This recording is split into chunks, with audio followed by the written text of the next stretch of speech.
Revanth సర్కారుపై BRS నేతలు పల్లి Ravikumar, Kishore Goud, Nagender Goud fire అయ్యారు. గౌడ కులస్తులపై సీఎం రేవంత్ కక్ష కట్టారని మండిపడ్డారు.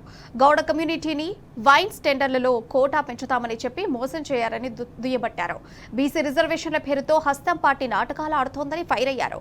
కాంగ్రెస్ అంటేనే నయవంచనకు క్యారాఫర్డర్స్ అని పల్లి రవికుమార్, కిషోర్ గౌడ్, నాగేందర్ గౌడ్ ఆగ్రహం వ్యక్తం చేశారు.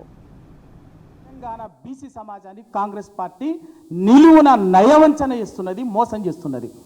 ఇవాళ గౌళ్ళకి కేసీఆర్ గారు దేశంలో 29 రాష్ట్రాల్లో ఏ రాష్ట్రంలో లేని సాహసోపేతమైనటువంటి నిర్ణయాన్ని వైన్ షాపుల్లో, మద్యం షాపుల్లో 15% కేటాయించి గౌడ్లకు కల్లుగీత వృత్తిలో ఇబ్బంది పడుతున్నారు కాబట్టి దీనికి వీళ్ళని ఆదుకోవటం కోసము అని చెప్పి 15% రిజర్వేషన్లు ఇచ్చే సాహసోపేత నిర్ణయం తీసుకున్నారు, అమలు చేసిండ్రు. దాన్ని ఓట్ల కోసం 15% నుంచి మేము అధికారంలోకి వస్తే 25% పెంచుతామని ఇదే బీసీ డిక్లరేషన్లో గౌడ్లకు ఇచ్చినటువంటి అంశం, బీసీ డిక్లరేషన్లో చెప్పినటువంటి అంశమే. 15% నుంచి 25% మద్యం షాపులు కేటాయిస్తామని చెప్పేసి మరి మీకు దాన్ని అమలు చేయడానికి ఏం అడ్డం వచ్చింది? మీ వెనుక ఉన్నటువంటి వాడు ఎవడు? ఇంకెంతకాలం మోసం చేస్తారు? అంటే కాంగ్రెస్ పార్టీ అంటే మోసము, వంచనేనా? ప్రజలకు ఇచ్చినటువంటి హామీలు అమలు చేసేది లేదా?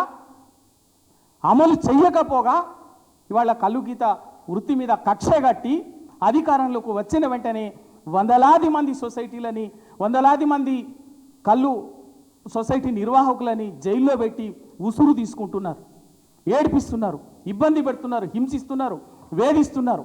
130 కులాలకు వివిధ రకాల హామీలను ఇచ్చి ఈరోజు వాళ్ళని ఓటుగా వేసుకొని ఓడ దాటినాక ఓడమల్లయ్య, ఓడ దాటినాక బోడమల్లయ్య అనే చందంగా ఈరోజు కాంగ్రెస్ పార్టీ యొక్క వ్యవహార తీరు కనిపిస్తుంది. 42% రిజర్వేషన్లు స్థానిక సంస్థలు అమలు చేస్తామన్నారు. అది ఈరోజు మా చేతుల్లో లేదు, కేంద్ర ప్రభుత్వం చేతుల్లో ఉందని చేతులు దులుపుకురు. కానీ మీ చేతుల్లో ఉన్నటువంటి కాంట్రాక్టర్లు, ప్రభుత్వ కాంట్రాక్టర్లు 42% రిజర్వేషన్లు ఇస్తారన్నారు. మరి అది ఎందుకు? అది జీవో తీస్తే సరిపోతుంది కదా, అది తీయట్లేదు. ఈరోజు ముఖ్యంగా గౌడ కమ్యూనిటీకి సంబంధించినటువంటి వైన్ షాపుల్లో, బార్ షాపుల్లో బీఆర్ఎస్ పార్టీ ఇచ్చిన 15% కాదు, మేము 25% ఇస్తామని చెప్పారు. మరి ఈరోజు 25% ఇవ్వడానికి అడ్డమైందని మేము ప్రశ్నిస్తున్నాం.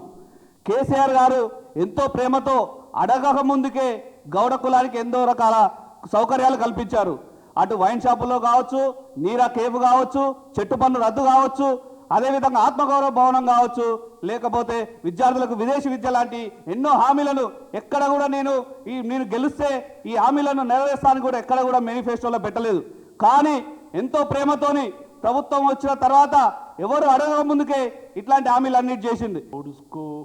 లిక్కర్ షాపులలో అంటే వైన్ షాపులలో రిజర్వేషన్స్ కొరకు మాట్లాడుతున్నామో, గత ప్రభుత్వం గుర్తించి గౌడ సోదరుల ఏ విధంగా అయితే దందల్లో వైన్ షాప్లో కానీ బార్ షాప్లో కానీ గతంలో ఏ విధంగా ఉండే అంటే, మా చిన్నతనంలో చూస్తే మొత్తం షాపులన్నీ గౌడ్స్కే ఉండేది. మా షాపులన్నీ గుంజుకొని ఈరోజు బుచ్చమేసినట్లు మాట్లాడుతున్న పరిస్థితి చూసాం. గత ప్రభుత్వం గుర్తించిన దాన్ని కూడా ఈ ప్రభుత్వం గుర్తించలేకపోతున్నది. ఎన్నికలప్పుడేమో 25% అన్నారు, ఇప్పటికొస్తే అసలు గౌడ్స్ కొరకు ఆలోచన చేస్తున్న పరిస్థితి లేదు. రెండు పార్టీలు కూడా, కేంద్ర రాష్ట్ర ప్రభుత్వాలు రెండు కూడా బీసీలను మోసం చేస్తున్నాయి. యావత్ మొత్తం బీసీలను అందరిని మోసం చేస్తున్నది.